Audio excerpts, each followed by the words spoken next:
Hey everybody, thank you so much for being here and tuning in this weekend. My name is Matott and I'm one of the worship pastors here at Jubilee Fellowship Church. I get the honor and the privilege of welcoming you to our online service here right now. If you're new here and you've never been here before, or you're new a couple of services watching, we would love to connect with you. We're not coming after you, we're not coming to your house. We just want to know you and connect with you to get you more connected to what's going on at our church. If you go to jfc.org/new, we have a quick card you could fill out, and you even get a gift in the mail sent to you just for doing that. What could be better than that? If you're part of this community at all in any way, we would love for you to be a part of our commenting during the service. It's a way for you to stay connected with other people watching online since you're not in the building, but certainly a part of the whole of the community. Finally, in every way and everything that's happening in our church, we just want to draw everybody together in whatever way connects you. We have 3 easy ways that you could give to be a part of the bigger kingdom vision that our church has to share Jesus with people. So however you come here, however you want to be a part of it, we would love for you to connect with us, and I will see you at the end of the service.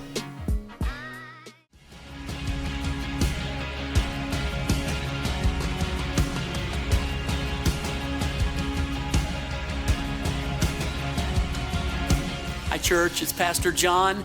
I am standing inside of our new building. Not maybe, not might, our building. In just a short time, we'll begin construction, and before you know it, we'll be meeting in our new building. Some of the things that I'm most excited about that you'll see, our sanctuary, the size of it. We'll be able to house 1,000 people here. Think of the ministry that will take place. Think of worship. Think of the word that'll go forth. Just behind me will be our office space, but on the other side of that, our teaching and training center. A dream literally has come true. On the far side of our building, our youth facilities, our children's facilities, our main opening where everybody can come and hang out in the foyer and be together. Our whole design is so that you'll want to hang out and spend time with each other. Man, I'm so excited about that.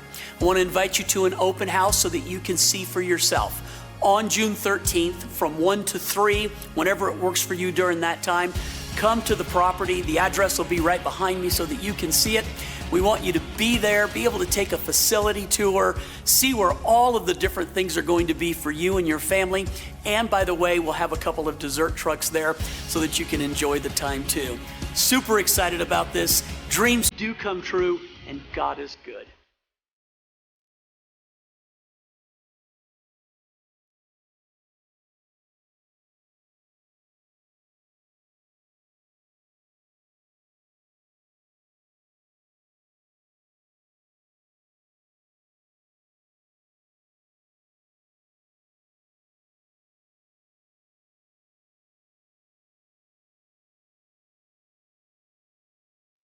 You shine in the shadow.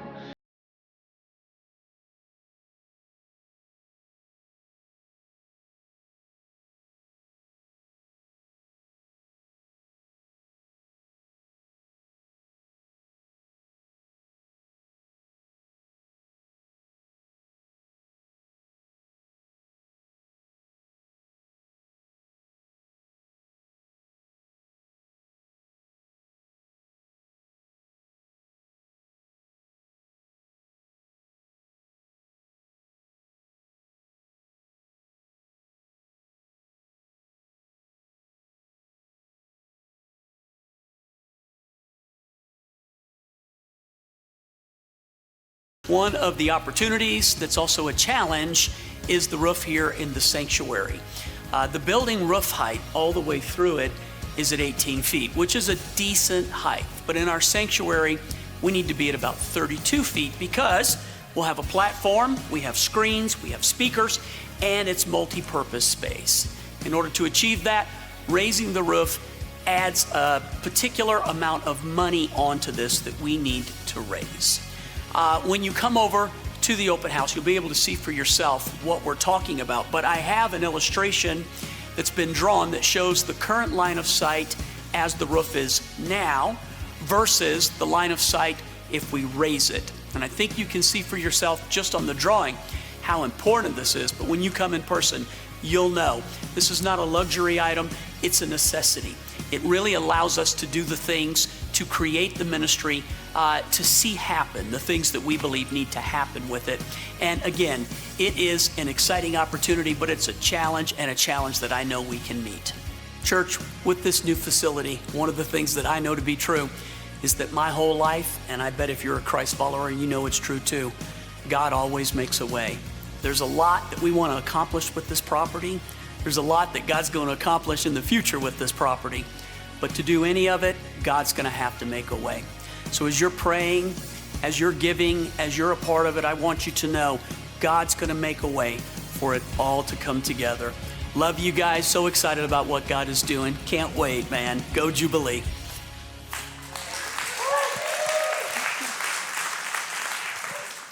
Yeah, can we just give it up one more time? Because I feel like God is so good, and he is in this room.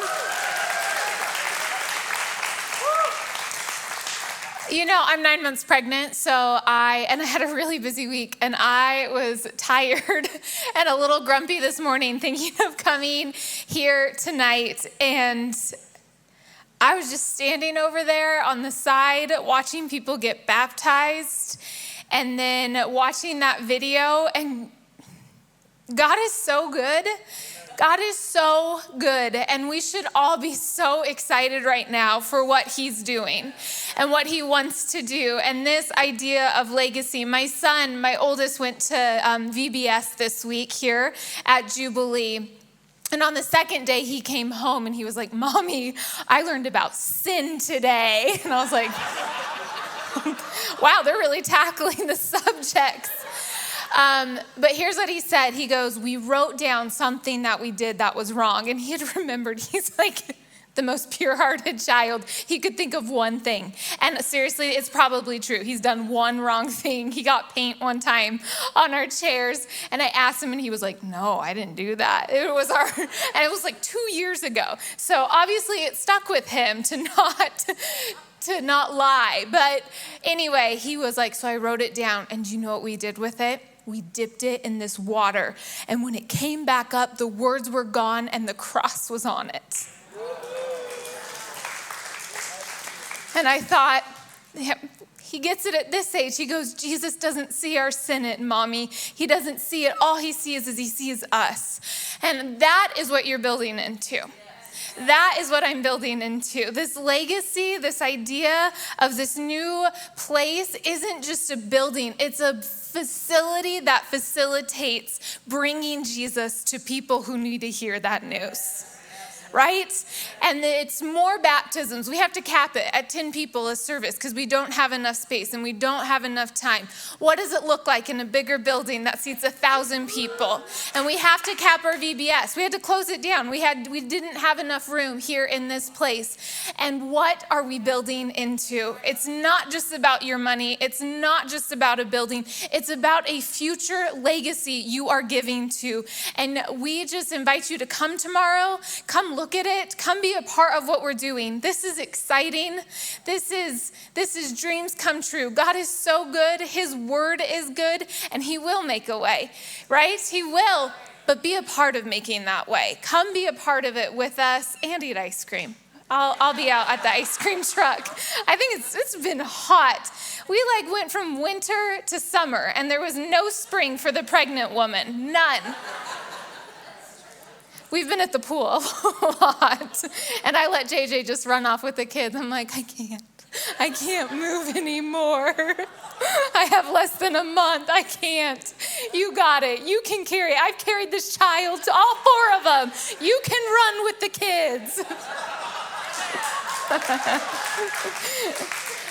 Anyway, we are starting a brand new series today, and it's our Teach Me series. So over the last month, we've had you text in questions, email in questions. There were some good questions. There were some heavy questions. There were some interesting questions.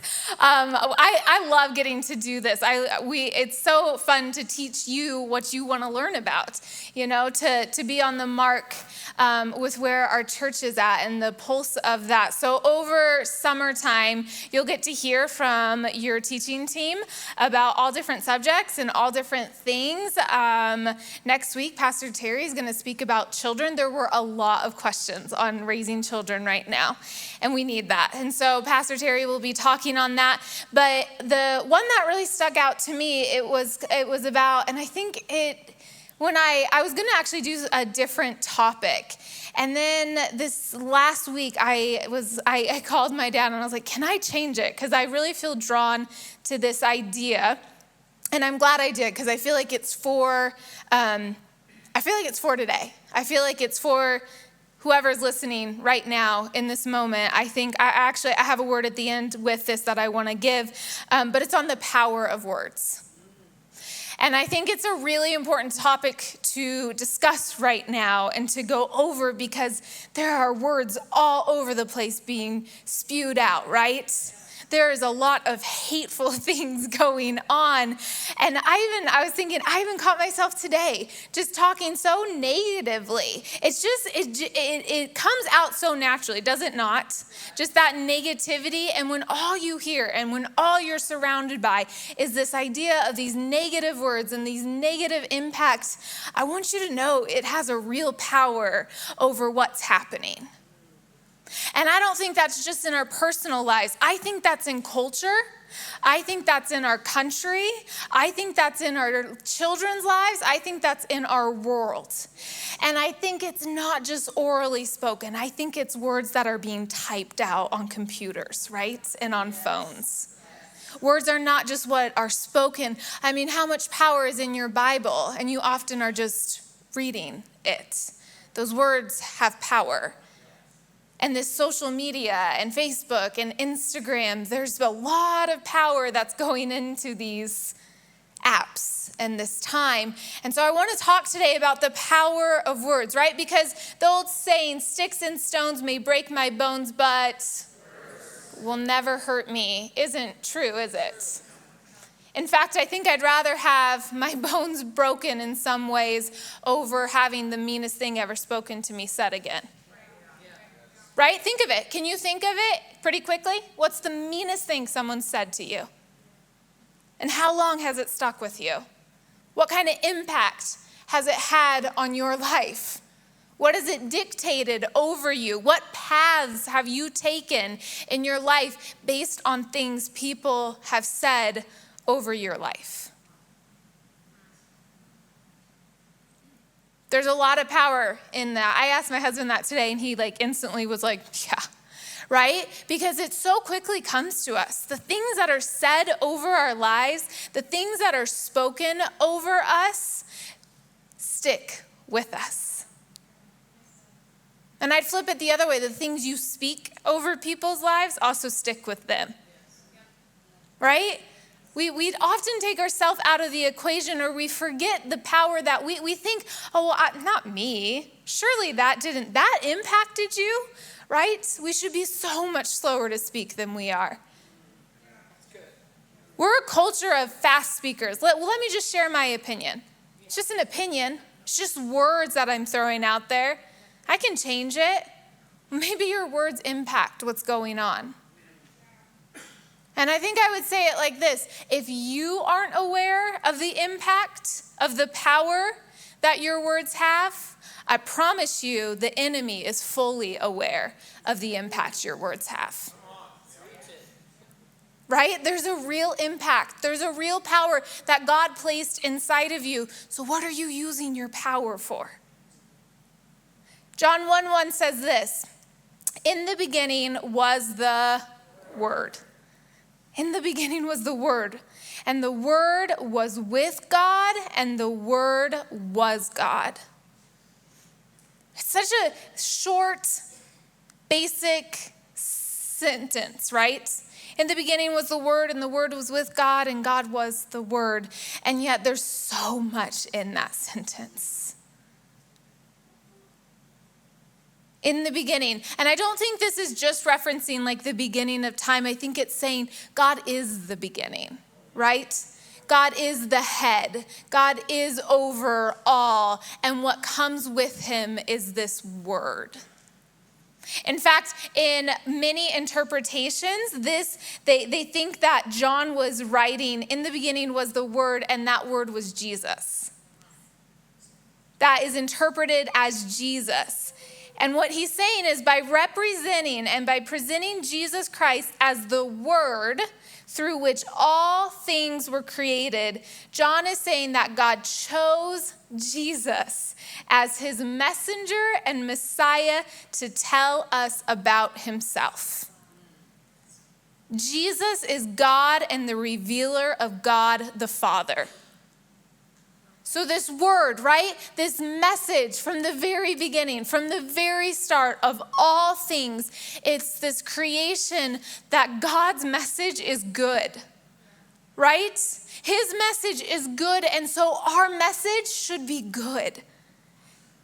It should be uplifting. It should be encouraging. It should be life-giving. Jesus always brought life wherever he went, whatever he did, whatever he spoke out. There was always life that came with it. And you have that power inside of you. He placed that inside of us. It's not a coincidence that you and I are the only creatures on this earth that speak, right?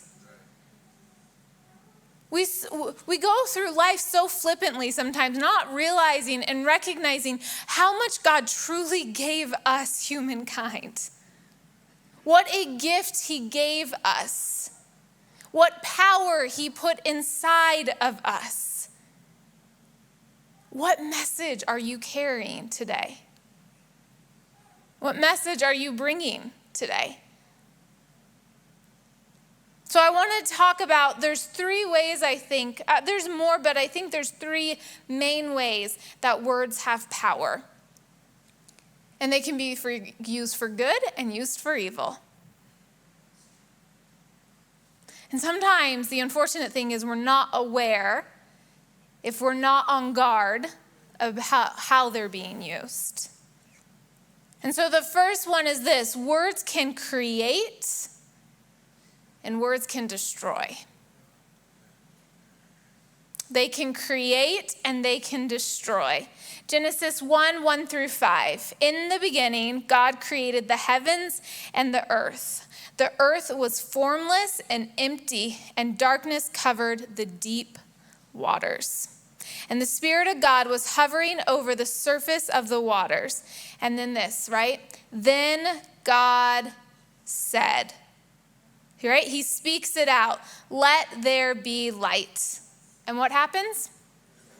There was light, right? There's this power to create that God uses. And God saw that the light was good. Then he separated the light from darkness. God called, right? He names, he creates again the light day and the darkness night. And evening passed and morning came, marking the first day. God is the ultimate creator. God is so creative, and I don't think we think of him that way, but he is the ultimate creative person that you know, right? He's the number 4 on the Enneagram. Just kidding, he's all of them, right? He's the full picture of it. But he is, he's a creator. He loves to create. Look at what he did with us. Look at how he created us, each one different. He took time to mold and to put inside of you things that look different from the person sitting next to you because he is a creator. His design for us is to create things. I think I hear a lot of people say, well, I am not a creative person, right? You probably, and to a point, I understand what people are saying when they say, I'm not creative. Like there's my husband's a creative person, right? He's a worship pastor, he's a musician, he's creative, and he actually is probably the most creative person I know. But I would say this: God placed inside of every person the desire to create. And our words bring power to what we create. Our words bring life to those things, and we have the power inside of us to create inside of others. Think of someone, whether it was a teacher or a parent or a friend or someone who saw something in you and called it out. It had an impact on your life. It created something inside you that wasn't there in the first place. Pastor Terry, when I was, if you want encouragement, if you need a word, I would go to Pastor Terry. Like, I want to be him. And everyone knows him, right? Everyone knows Pastor Terry. I have more people email.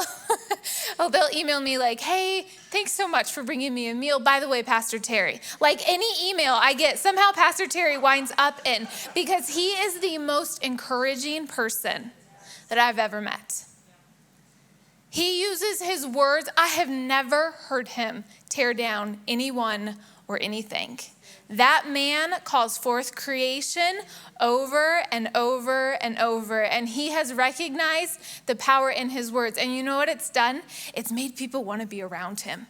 You just want to be around him. That's what words do, right? When we use them the way God intended us to use them, they draw people to us. They draw people to that life, and he gives so much life. So when I was 20, right around 20, I did not have a plan or goal in life. I didn't know what I was doing. I was floating by.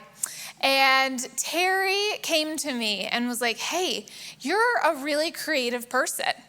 And I had never been told that in my entire life. I thought that was not a gift inside of me. Like, I was a bookworm. I can't draw. So I just thought that's not me. And he was like, no, you're really creative. You have really good ideas. He was like, come work for me. He was over the creative department at that time.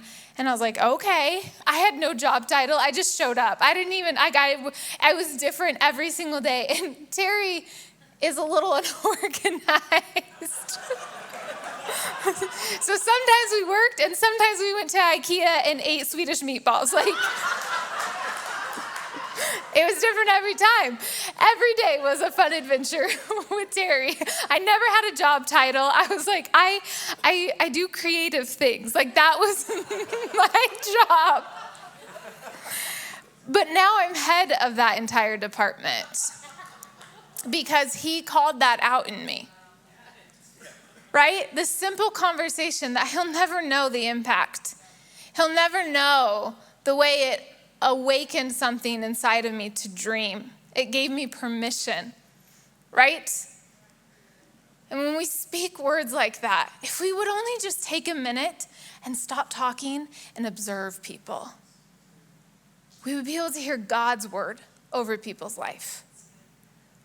It's amazing when we're silent that God has the opportunity to speak. And not just over other people's lives, over our own lives. Sometimes we don't have direction because we're so busy complaining, right? Well, God, I don't know what I'm doing. Maybe it's just silence. There's a real art to silence, to being quiet and to listening and to allowing the Lord to speak. Because Ephesians 4:29 tells us this: do not let any unwholesome talk come out of your mouths, but only what is helpful for building others up according to their needs, that it may benefit those who listen. I find it interesting that it tells us anything unwholesome come out of your mouth that isn't helpful. So it's telling us, right, like unwholesome doesn't have to be dirty necessarily, but is it helpful? Is it helpful what you're speaking? Is it helpful what you're thinking? Is it helpful what you're writing? Truly. I deleted, no longer have Facebook or Instagram of my personal accounts because I was like, I cannot see people in this way anymore. I cannot see the hateful words that have come out of people's mouths, and you don't realize the destruction that you're causing. Is it helpful to your brother and to your sister? Is it life-bringing? Does what you write, does what you say make people want to be around you? I think we have to begin to think like this. We want to go in guns blazing, but sometimes it's better to be silent. Sometimes we grab people better by encouraging them, by speaking a kind word to them, than by correcting them. James 3, 5-6, the tongue is a small thing that makes grand speeches, but a tiny spark can set a great forest on fire. I love that. We say things sometimes so flippantly and think there's no repercussions to what happens after we have spoken something. And among all the parts of the body, the tongue is a flame of fire. It is a whole world of wickedness. Corrupting your entire body. It can set your whole life on fire, for it is set on fire by hell itself. It has the power to destroy. And it also has the power to create. And we have to be so careful. Because I think here's what we want to believe, that our natural inclination is to create and to build up. But if we're really honest, it's a lot easier to be negative and to set a whole field on fire. It's so easy to think that way. And out of the overflow of our heart, right, out of what we think comes out. So I think, if you're going, well, I don't say the things I'm thinking. Hey, if you're thinking them, they're already in your heart. And they will find their way out. You have a bad day, right? Your kids are not behaving. You get in a fight, right? You go to work. You have a horrible day at work. You come home. Your wife starts nitpicking what you wore to work that day. No, just kidding. And all of a sudden, those things, you're caught off guard. And those things inside start coming out. We have to be so careful to not destroy what God has created. So then the second thing would be this. Words can bring life, and words can bring death. Proverbs 18:19-21, an offended friend is harder to win back than a fortified city. Really think about that, right? What Proverbs is saying right here. An offended friend is harder to win back than a city that has been completely secured. I mean, that sounds pretty tough to me. Doesn't sound like an easy task, and yet if you really think on that, if you really meditate on that, is it not true? Have you been in this situation before, right?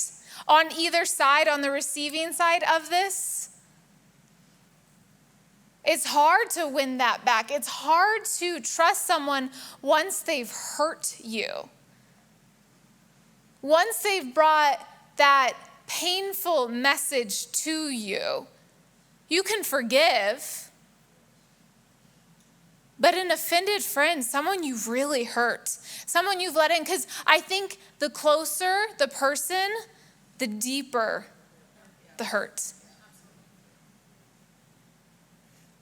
And then Proverbs goes on to say this, arguments separate friends like a gate locked with bars. Wise words satisfy like a good meal. The right words bring satisfaction. The tongue can bring what? Death or life. Those who love to talk will reap the consequences. This isn't just for friends, right? This is also marriages. This is also relationships with our children. What we say matters, and what we say can bring life and can bring death. But I wanted to say, I was thinking, that can sound so hopeless, right? Like we come in, bring destruction, and there's no hope left. But here's the thing, Jesus, right? But Jesus, because his word is greater than any word I could ever speak. And his message for you is always good, and it's always encouraging, and it's always loving. And if you have been hurt, I really felt like this as I was going over this message. If you have been wounded by words from someone, not just a person, but from someone influential in your life, whether that be a parent or whether that be a spouse or a sibling or a very close friend, his word can reign over that word. And he wants to come and he wants to build you up and he wants to bring life. And in an instant, he can undo years of pain. He is a miracle worker. He is faithful. What Camille said is so true. He will never leave you. He will never leave you. And in that silence, in that place of pain, he's there speaking to you. What do you want to say, Jesus? What do you have for me? There was this study. I love when science and the Bible and what Jesus says to us collide, right? Which happens so much more than we think it does. It does. It's daily. It's just taking the time to research and to understand those things. So there was this study on the impact of our words and the correlation with our brain. And I think there were a few pieces. There was this really long article. There's tons of them if you want to go home and look up. There's a lot about the impact that words have on people and specifically on the brain. But I wanted to point out a few of them that I think go right along with this idea of life and death. So one of them was this. Ultimately, negative words, whether spoken, heard, or thought, right? So it doesn't necessarily have to be something that someone else has said. It's something that you have spoken over yourself. Not only causes situational stress, but also contributes to long-term anxiety. And I was thinking, most people who go to counseling, why do they go to counseling? It's something that was said along the way. It was a lie or a belief that they were told that put them in the place that they were in. Maybe not always, but I think a lot of times it was an impact of someone in their life that said something that impacted how they thought. But I think that's so interesting. It's not just in a moment, right? The thing that you thought of at the beginning of this message didn't just go away because you're still able to recall it. It had an impact on you. And then this, in their jointly written book, Words Can Change Your Brain, Dr. Andrew Newberg, a neuroscientist at Thomas Jefferson University, and Mark Robert Waldman, a communications expert, state, a single word has the power to influence the expression of genes that regulate physical and emotional stress. A single word spoken. That's powerful, right? It backs up what the Bible tells us. There is life and death in the power of the tongue. And when we walk out of here and we go out of here, my prayer is that we recognize that power. Because on the flip side of it, we can also bring life to people and life to ourselves. Because then it doesn't leave you just like saddened at the end of the article. It says this: over time, given sustained positive thought, functions in the parietal lobe start to change. Okay? So after you begin to hear words of encouragement, your brain begins to change. Because what happens is a negative word affects your amygdala. It's like the basic instincts. And our minds are always going to that, the fight or flight, the basic stuff. But when we begin to talk to people at a deeper level, and we begin to encourage them, and we begin to call out things that God put inside of them, it begins to change us. Consequently, this changes our perception of the self and those around us. So you begin to think positive things about yourself, and it begins to change the way you also see others.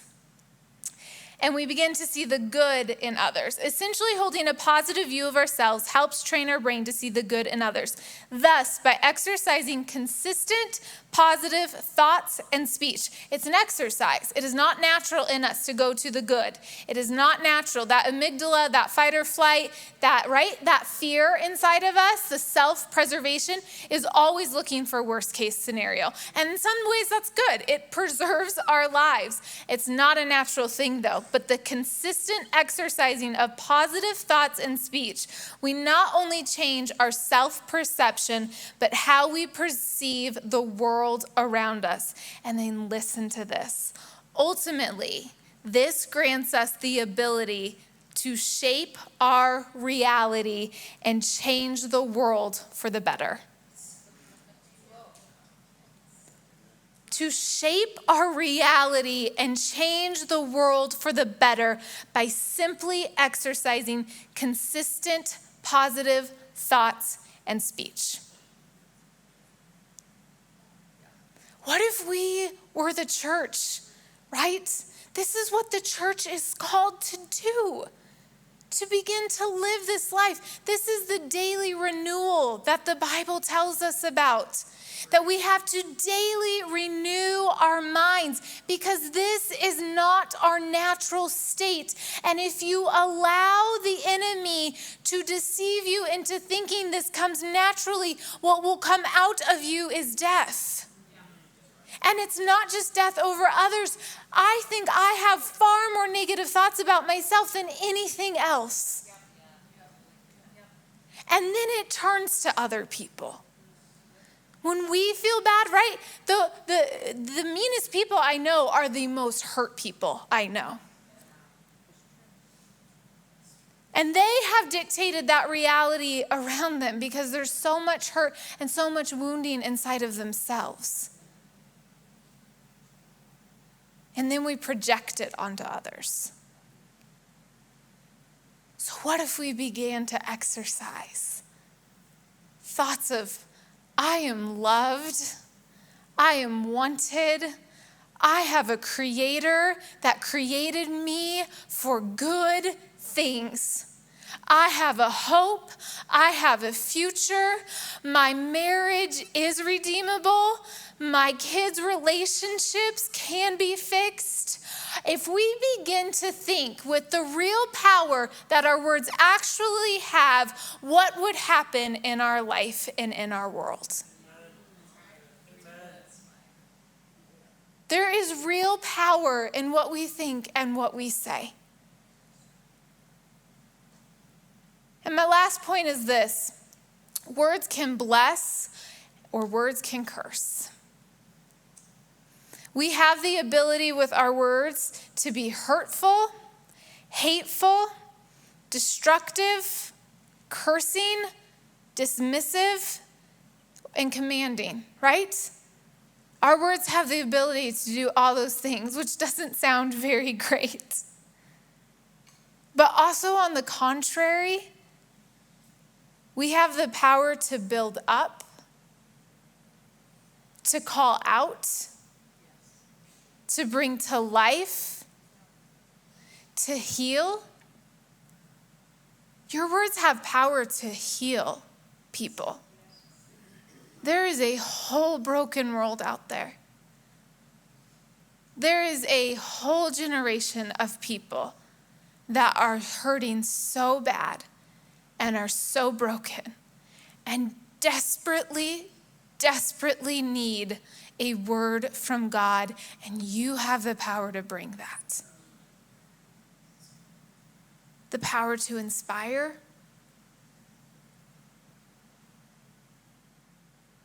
I think I would say it like this: I am the person I am today because of the people in my life who called out blessing over me. And that doesn't mean there weren't people along the way who have hurt me and that I've had to overcome. But I think the most impactful people in my life were people who called out a blessing and called out an identity to me.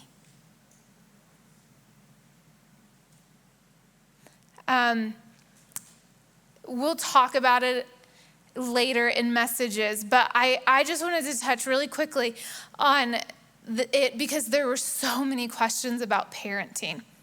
And so obviously, I do not have grown children yet. So I do believe, though, God gave me a word for parents in this place. And it's this: you want to know how to feed and fill your children with the identity of Jesus Christ and how to guide them through this world? You fill them with that identity. It's your responsibility to call it out with the words that God has given you. Because on the sidelines, there's an enemy waiting to fill them up as well. There are people very eager to let your child, your little kid, know who they are and who they should be. And so if I could give one parenting advice, it would be this: tell your child the things that God put inside them. Begin to bless their life. Don't wait till they're teenagers. Don't wait till they're preteens. Do it the day they were born.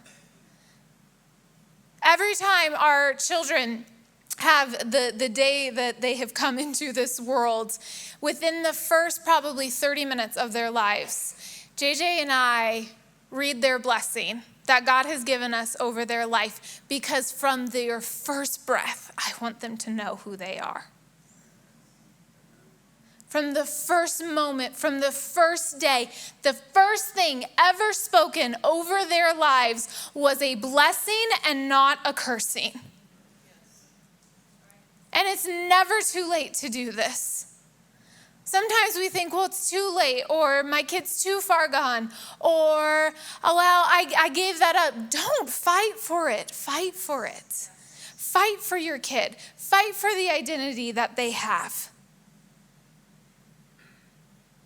JJ had this word from the Lord in our parenting, and it's really been a strong thing for us, and it has led us, and it's this: when we see our kids acting in a way that is not who God has called them to be, rather than calling out the cursing of why are you doing this and why are you being like this, we remind them, this isn't who you are.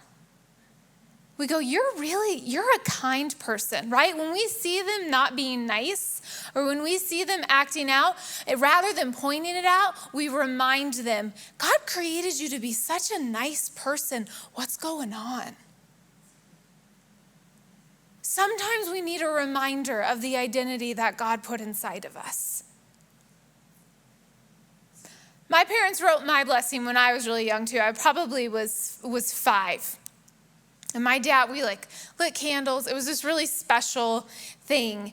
And every blessing, there's 5 kids in our family, and every blessing, here's what I love about the blessing from the Father. It was different for every single one of us.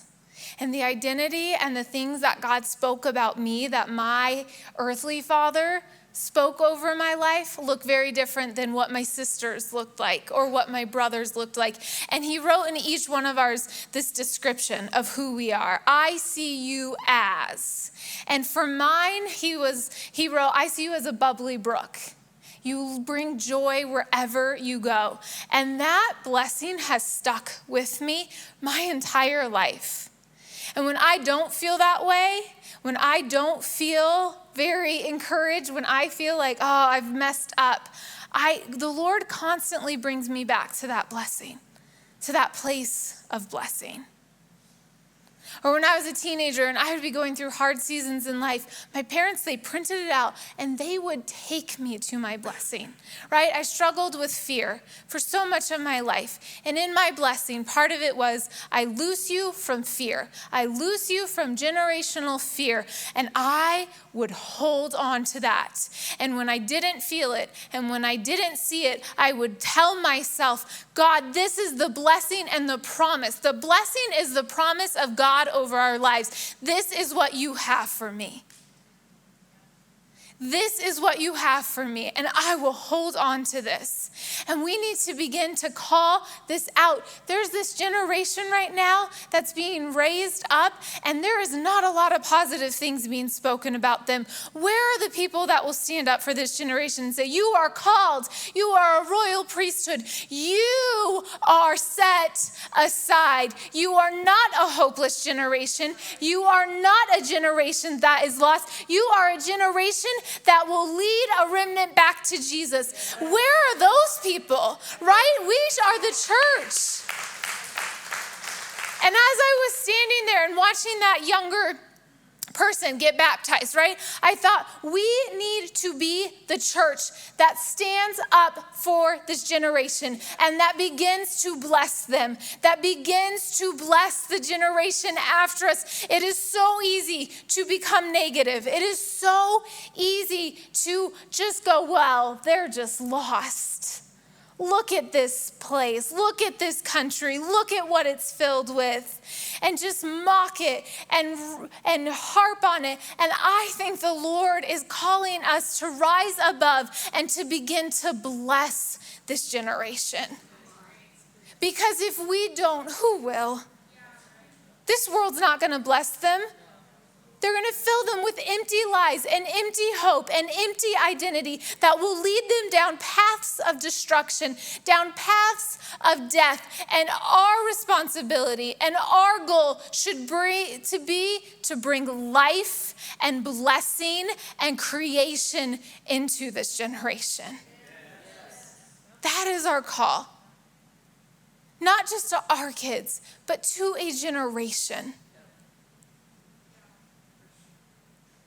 To a people. I felt like the Lord was saying, pass the baton and pass it well. Pass it well. Don't just toss it. Right? Hand it off. So as I come to the end of this message and I close, I felt like the Lord would have me ask you this. What's the one word he would speak over you? If you were sitting with him in this room and it was just you and it was just him, what would he speak to you? I think for some people that seems scary, right? Oh, I'd be in trouble. But then you've missed the whole point of his good news for you. I mean, yes, sometimes God has to correct, but his message, even in correction, is good.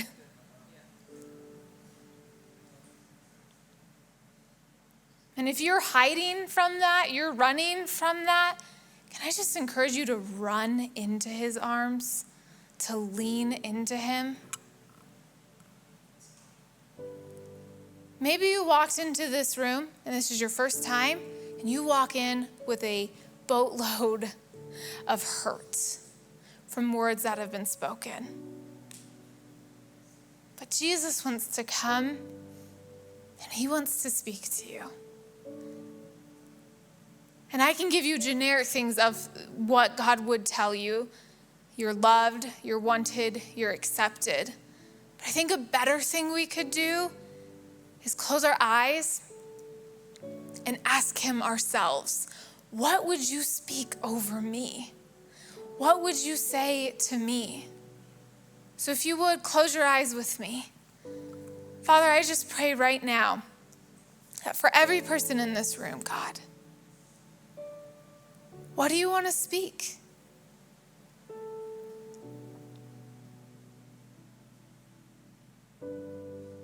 Would would you silence our thoughts and our minds and our words, and would you speak?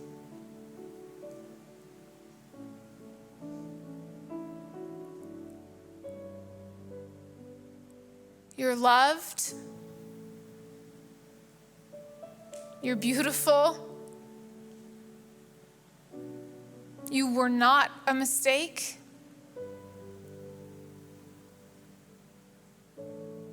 Your life is not worth giving up on. There is hope in the situation. I make all things new. I love you. I want you. I made you. Let him just come and touch you. Because a moment with him, it can't change your past, but it can alter your future.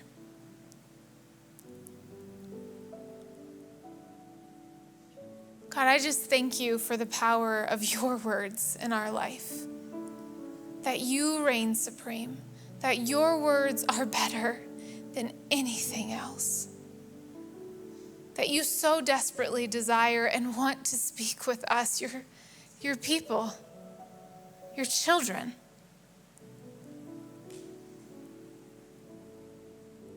Run to me, all who are weary, and I will give you rest. God, may we be a people who bring life with our words and blessing with our words and creation with our words. I just thank you, God, for what you've given us, and I thank you for that opportunity, Jesus. We love you. God, I worship you. You are worthy of all of our praises, of all of our worship, God. You are worthy. You are good. Change our mindset, renew our minds, Father God. In your name, amen. Hey, it's me again. Thank you so much for watching our service and being a part of this.